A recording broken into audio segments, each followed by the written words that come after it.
আসসালামু আলাইকুম আরহামাতুল্লাহ। প্রিয় বন্ধুরা, আশা করছি আপনার সকলেই ভালো আছেন।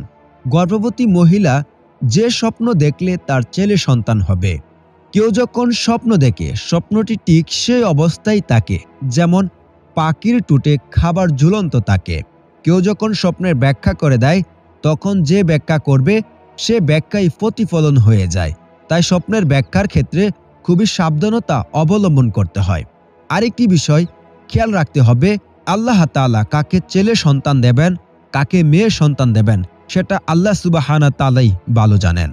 মেয়েদের জীবনে এক অন্যরকম পর্যায় হলো মাতৃত্ব মানে প্রেগন্যান্সি। কোনো মেয়ে যখন বুঝতে পারে যে সে মা হতে চলেছে, তখন তার মনে আনন্দ, আশা, আবেগ আর উদ্বেগের দোলনা দুলতে থাকে। এ সময় মেয়েদের খুব মুড সুইং হয়, যার জন্য বলা হয় এ সময় কোনো মেয়ের সঙ্গে ঝগড়া না করতে বা তাকে কোনোভাবে উত্তেজিত করে না তুলতে। আর এই যে ৯ মাস ধরে একটা মানসিক টানাপোড়া চলে, তার প্রভাব পড়ে গর্ভবতী মহিলার স্বপ্নে। তিনি নানা রকম স্বপ্ন দেখেন। আসলে গর্ভাবস্থায় নানা চিন্তা তাকে কুরে কুরে খায়, যার মাধ্যমে প্রধান হলো তিনি একজন সুস্থ শিশু সন্তান জন্ম দিতে পারবেন কিনা।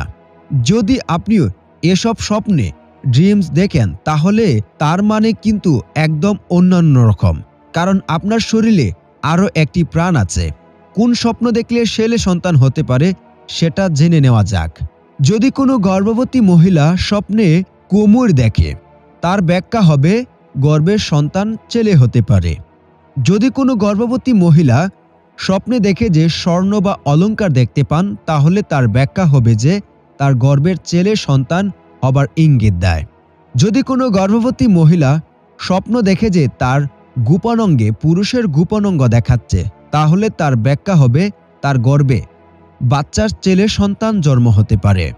দর্শক, কোনো নারী বা পুরুষ যদি স্বপ্নে দেখে সূরা আস-সাফফাত পাঠ করছে, তাহলে তার ব্যাখ্যা হলো আল্লাহ তাআলা তার জন্য উত্তম রিজিক এবং তাকে পুত্র সন্তান দান করবেন ইনশাল্লাহ।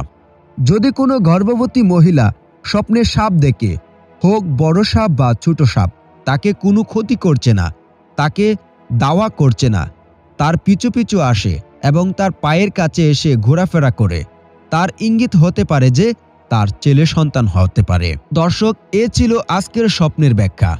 যে স্বপ্ন দেখলে গর্ভবতী নারীর ছেলে সন্তান হতে পারে।